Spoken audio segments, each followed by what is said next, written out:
na die anara enyeju ibongi afọ na ọ na-agbani o mana ọ dezulie so ọkwanya ya wee nechi ihe a ga-eme maka na ya chọrọ ije gbaba n'ilo ya wee na-akwado ka ya si agwa ya maka na ndị oyibo si na ọ bụrụ na di ga-amarọ ka esi eme gị kụzielie papa ịghọtago ya wee na-achọ ka ya si agwa ya ka ya malụ ma ọ ga-enwenyitetu aka ma ọ wụ ka o nwere ihe ha ga-etinye tie spice it a little bit ya ka na-akwado ka ya si ya agwa ya si o wee luo ofu mbọsị ya na di wee soro wee jebe na be papa ya na mama ya ha wee na-abata ọ bụrụ na papa die na mama die na-enwe nsogbu na-anya ọnyịnya mana ụdị okwu papa die na-agwa mama die dị too much that na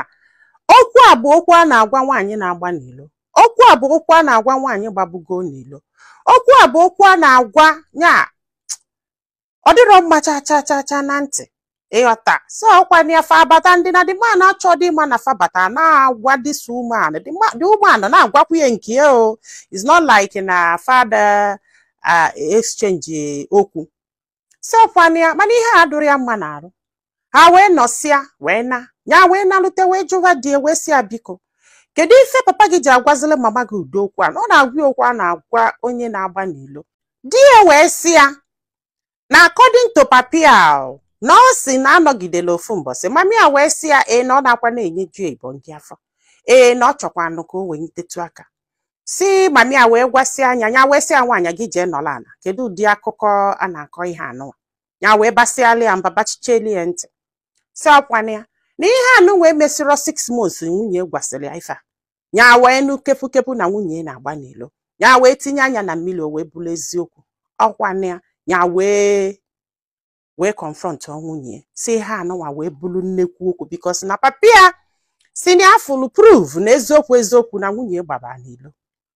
ọkwana ya ihe a wee sielu ha ezigbo okwu a sị na nwa obele ife ma fana abụ agbasa mana ọsọ chukwu mala ife mee fana abụ ji wee ka nọrọ na papia sị na mgbe ọbụla nwaanyị agwabara ala gị na ị na-akwa na-enyeju ibongi afọ na ị na-akwa na-eme nka gị na-akwa na-eme nka gị malụ na nwaanyị afọ akwadobego ka o si agba n'ilo gị malụ na nwaanyị afọ infat ma ọ bụrụ na ọka agbabara gị malụ na nwaanyị afọ abụrụ mmadụ gị malụ nke anọ ihe papia kwuru o wee sị ya na eziokwu na mgbe mama ya yọsiala papia mgbaghala na papia agbaghala ya mana still na ọka dị na back of his mind mgbe ọbụla ya na papia nwere obere nsogbu o jebunyite ihe akwawakwa mama ya in fact na since ha ji mara ha na-abụ ihe anụnwa ji wee mesie nọọsụ ụdị ihe anụnwa ka ị ga-anụ papia na akwa mama ya mere kparara m obido kpawakwu ya aja afa niile dị isi pụta ụwa na ihe papia na-emelu tata anụ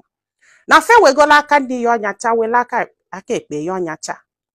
na adịtị na agbakwugolu mama farụ ịghọtagoro ọkwabịa nke n'ịgbagoro na ụmụ agadi nwoke na ụmụ agadi nwaanyị so ọkwa na dị wee kọsịala ya ihe ya wee je nọla na wee na-eche ha ya wee je nọla na wee na-eche ha ihe a wee dị n'ilu enute na ya mụrụ ife a ga-eme o ya wee na-achọ ka amala ife ndị mmadụ lo ka die kọsịala ya ihe a kịta anụwa ọnya stil gwa die na ọ nakwa na-enyeju ibongi afọ ka ọma ma ọ ga-enwenyitetu aka mana kịta na ụjọ na-atụzi ya na ya mara ọbịa agwụ ya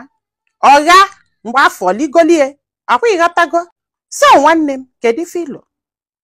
kedu ife ọdụgụ ka nwaanyị a mee kịta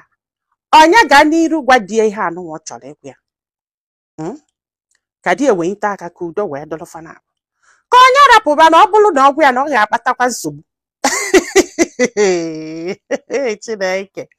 ọ bụrụ na ị ga-esi ozi a nwanne m biko gwa anyị filo na comment section maka na ọ ga-enyelu nwaanyị aka iji ma ife ọ ga-eme ndị be anyị daalụnụ ka ọ dị n'ụbọchị ọzọ ma nyekwazalụ m aka tụso ozi a ka olu ndị ọzọ ntị